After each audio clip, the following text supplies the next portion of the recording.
Hello and welcome. You're watching NewsX. I'm Megha Sharma, and this is a very special episode of WAKU, 75 years of independence that the country is celebrating the entire year long. Now, when it comes to ties between Vietnam and India, they go back not just 50 years ago, when the ties had been formalized. In fact, it goes back some 2,000 years before, when there were cultural links, trade links, and a number of Indian kingdoms found space to explore, expand in the land of Vietnam. Joining me on the broadcast is a special guest who's going to shed more light into the Vietnam-India ties. He's in fact the opportune right person to be speaking about it. It's the ambassador of Vietnam. We have with us His Excellency Pham Son Chow. It's good to have you, sir, on the broadcast with us.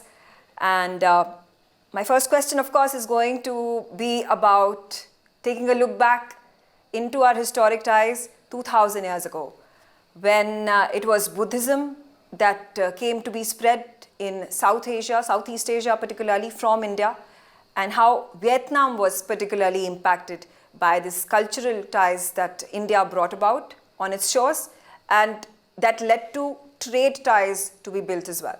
When we talk about the relations between Vietnam and India in Vietnam, the first idea that comes to the mind of millions of Vietnamese people is that India is the land of Lord Buddha. That is the affection that the Vietnamese people attach to India. Because in Vietnam, predominantly, we follow Buddhism. And we always treasure the birthplace and the place of enlightenment of Lord Buddha. That explains the depth of our relationship, which span back many, many years ago. And in addition to that, I also want to stress that nowadays, many Vietnamese people follow yoga. Mm-hmm. So on the occasion of International Day of Yoga, you see thousands and thousands of Vietnamese who take to the street to practice yoga. So when we talk about India, two things come to the mind: Buddhism and yoga. These things came even before the establishment of our diplomatic relations 50 years ago. And during these 50 years, we have been a very excellent and cordial friends each other. Absolutely. Ambassador, when we talk about India and Vietnam ties, how can we forget about Ho Chi Minh, the supreme leader of Vietnam, who brought independence to the country, and the close relationship that he shared with Pandit Jawaharlal Nehru, India's first Prime Minister. If you could shed light into their personal ties and how they helped build the relationship that India and Vietnam at this point of time stand at. I would like to underline two elements that consolidate the foundation for the relationship between India and Vietnam. The first one is the people-to-people exchange that dated back 2,000 years ago, as you just mentioned. And together with that, we have trade link, we have the spread of Buddhism, we have Veda. And the second element is the closeness of the first generation of leaders of our two countries right after the independence. You know that when Prime Minister Nehru was in prison, there's one element which is also very interesting, that the two leaders, Prime Minister Nehru and President of Ho Chi Minh, were declared by UNESCO as the men of culture in the same resolution of UNESCO adopted in 1987. Mm-hmm. So this is a very, very nice development. And President Nehru, Prime Minister Nehru is just 1 year older than President Ho Chi Minh. So they are the same, the peer, you know. And that is the person who drive ahead that relationship. There's a lot of interesting snippets and trivia that you provide to us and give us a deeper insight and a deep dive into the relationship that burgeoned between the two leaders during that time in the 1940s and 1950s. Mm-hmm. And obviously we're seeing the result of it in these great relationships that we now share between both the nations in 2022, which are also going to move further ahead in a very rapid pace. I'm also going to again look back at the two big wars that Vietnam had to fight. First, the independence, 1954, when Hanoi was liberated. The French imperialism was thrown out. Very soon, after a few years, it was the Vietnam War, the division of Vietnam into South and North Vietnam. And during the entire time, every step of its way, where India, with its non-aligned movement, being independent just a few years before Vietnam did in 1947, stood with Vietnam, showcased its strength and its vigor to go about pushing for Vietnam's communist movement that was gaining shape. Something which was very similar to what India was building up to after the independence in 1947. If you could shed light into particularly the non-aligned movement, which brought Vietnam and India simultaneously together, because that built for an organic allies between the both nations. There were quite a few of these political and strategic partnerships at that point of time that had been signed, those agreements that had been signed, and how it helped shape the history for India looking to build its connect with Southeast Asia, with Vietnam as the pillar. You know that India is the founder of the non-aligned movement, and India has played a very crucial role in that movement. And Vietnam is also an active member of the non-aligned movement at that time. Now, you see, in the world, there are so many developments. And if you see the position of Vietnam and India that was expressed at various international fora, especially at the UN, and especially when the two countries were non-permanent member of the UN Security Council, we saw that we adopt a very similar position. Yes. Just look at the situation now in Ukraine. We do share the common position. And sometimes we call this is the third way, or the way of Lord Buddha. So we don't take side, but we take side of peace and stability. So that is from the starting point. And it continued to be the case over the past many years, 50 years. And please bear in mind that when the Geneva Accord was signed in 1954, India is the first country that was member of the supervision committee and representing the West at that time. But India also adopted a very neutral position.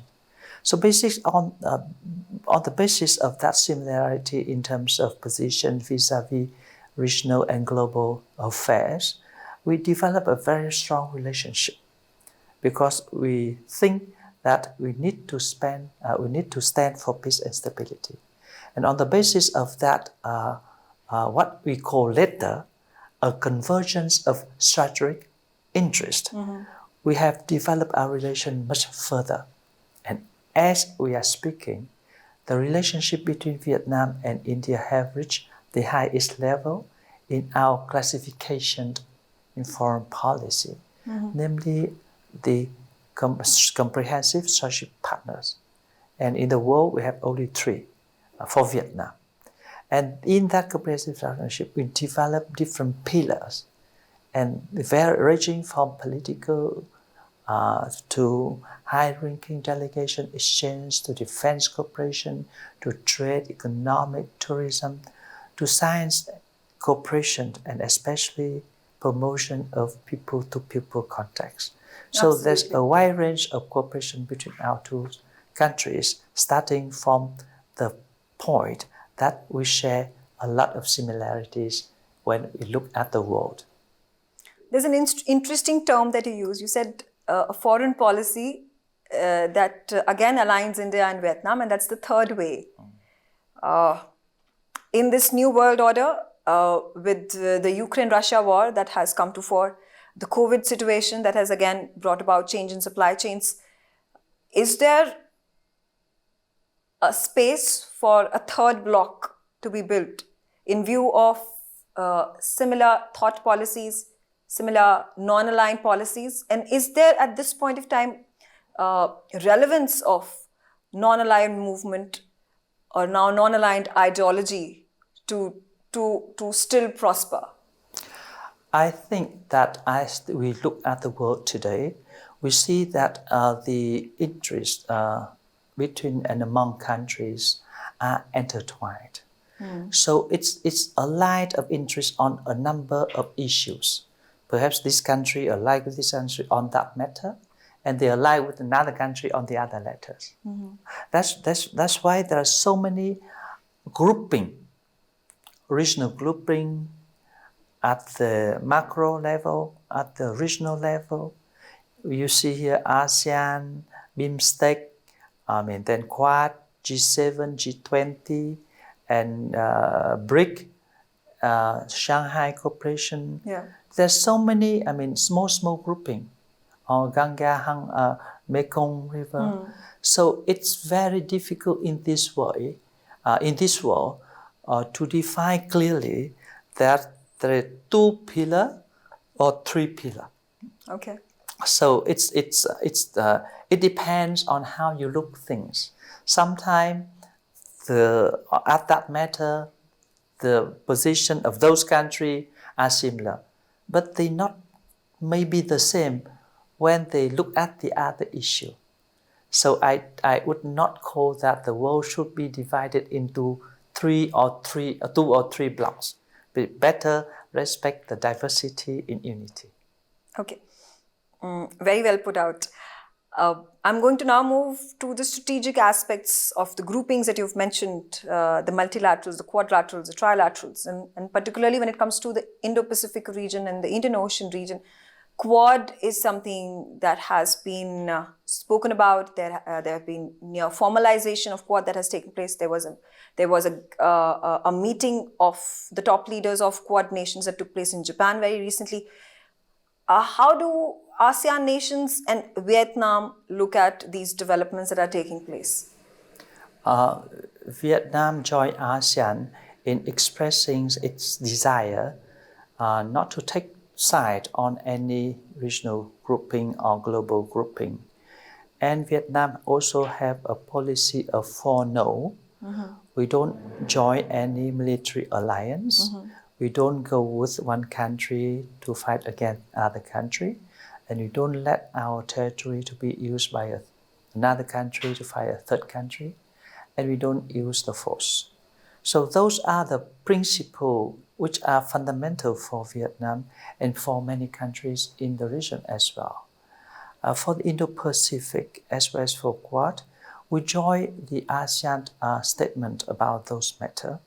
And in those statements, there are a number of principal factors that need to be respected.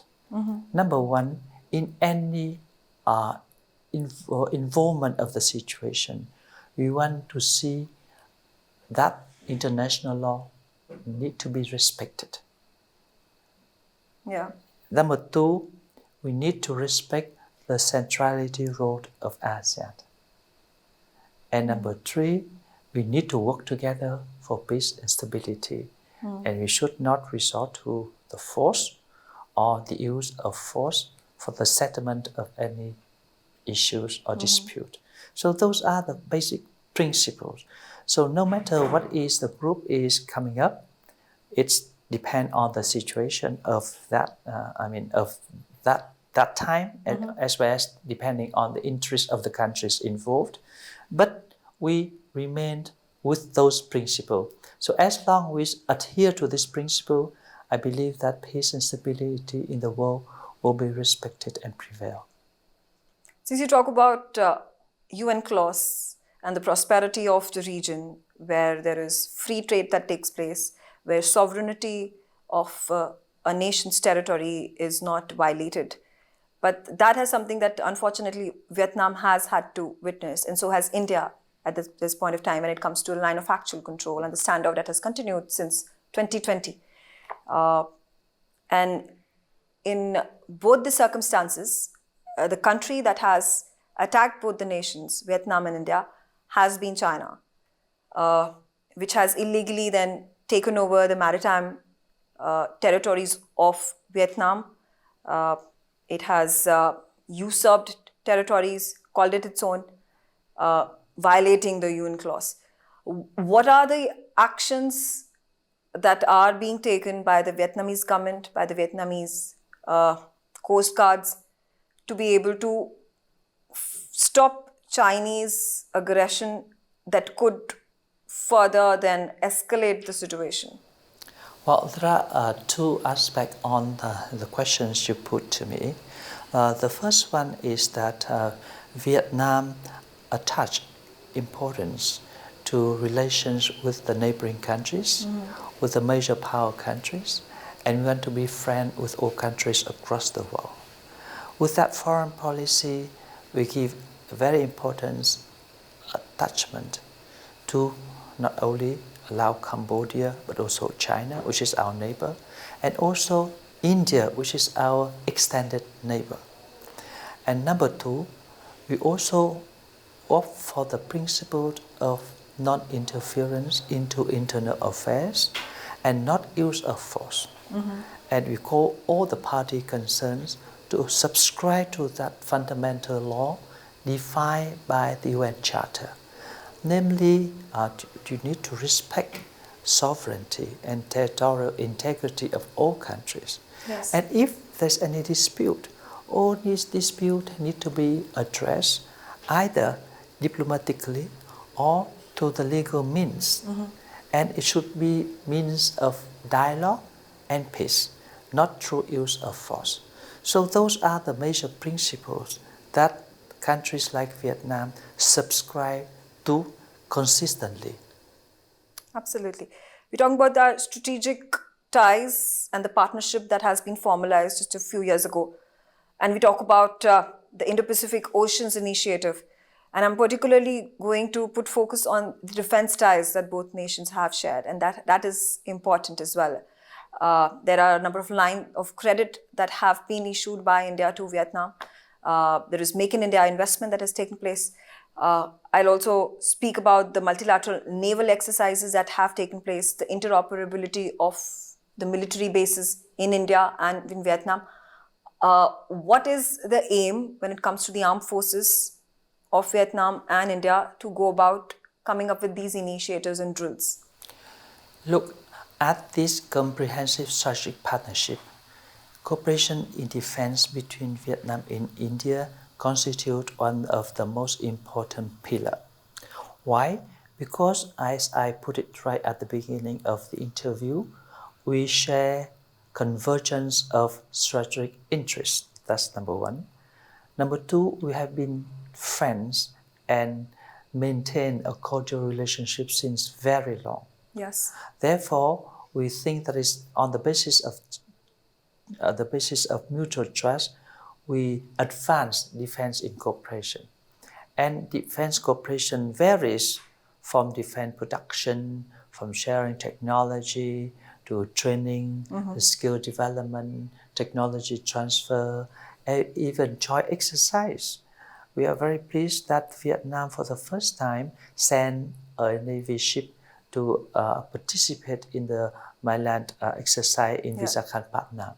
And yes, as we are speaking, for the first time, Vietnam sent troops of engineers to come to Chandigarh for the joint exercise, which is actually a training provided by the troops and officers of India so that they can better equipped in terms of knowledge, understanding before they send to South Sudan for the course of peacekeeping forces. Absolutely. In fact, transforming and taking this shared camaraderie that is very, very visible when the Defense Minister Rajnath Singh arrived in Vietnam just a few months ago. There were a number of these MOUs that had been signed, the lines of credit that had been shared.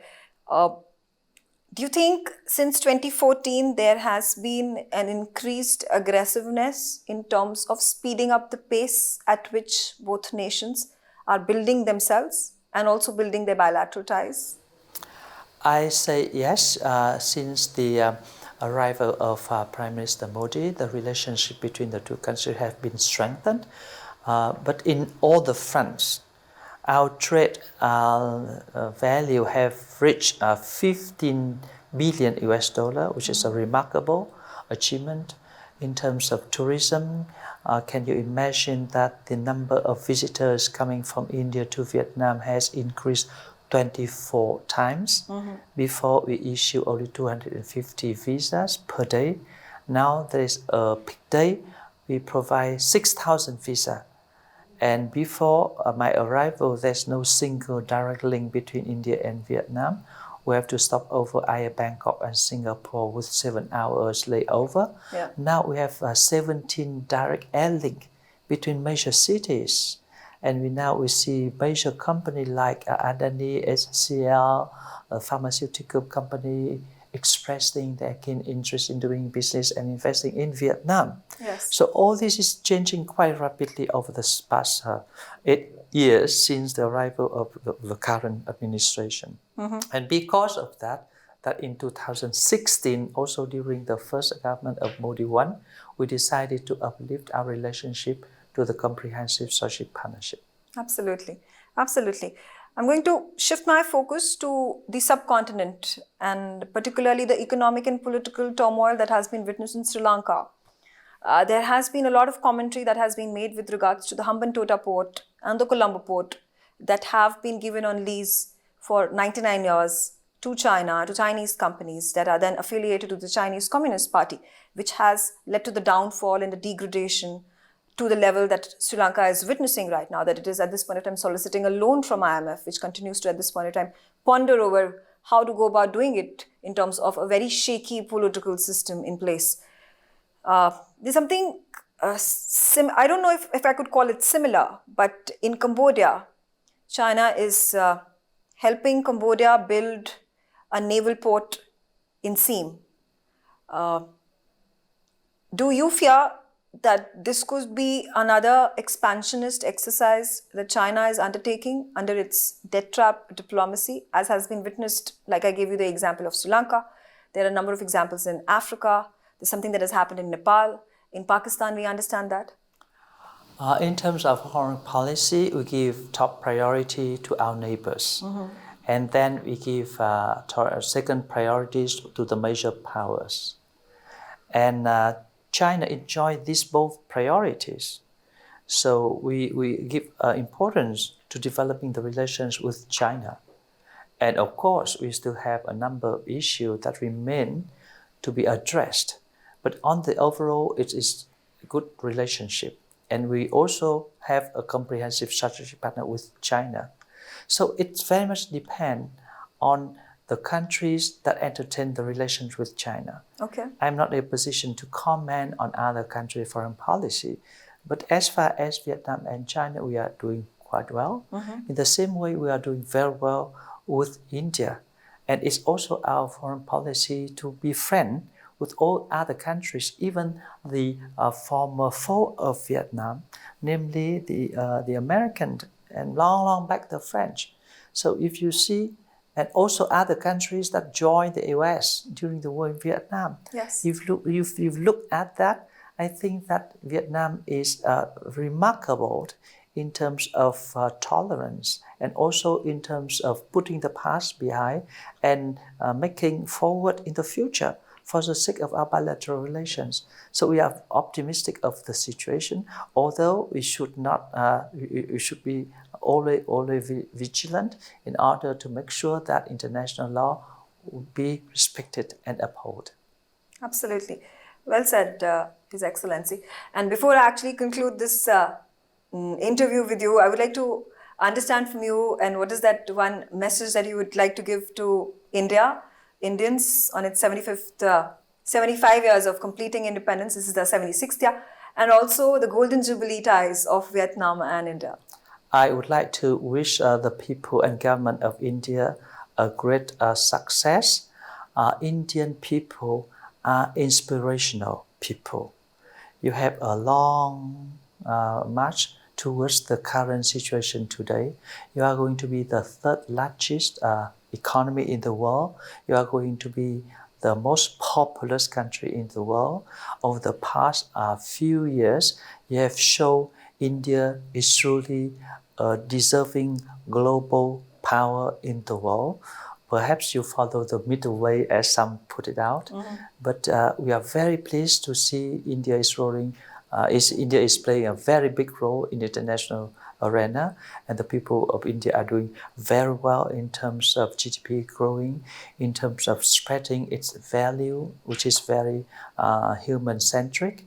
And also, as someone put it, when you look at India, India is half of the world, not in terms of the population, but half of the world in terms of cultural diversity in unity.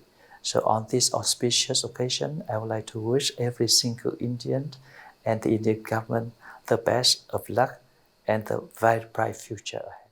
Thank you. Thank you so much, Ambassador, for such kind words, for such encouraging words. And we wish that Vietnam and India not just have 50 more years of a beautiful, fruitful relationship, but these years surpass to 100 years and 200 years and as the journey goes along. Thank you. Thank you so much. For more such videos, subscribe to the NewsX YouTube channel, hit the bell icon.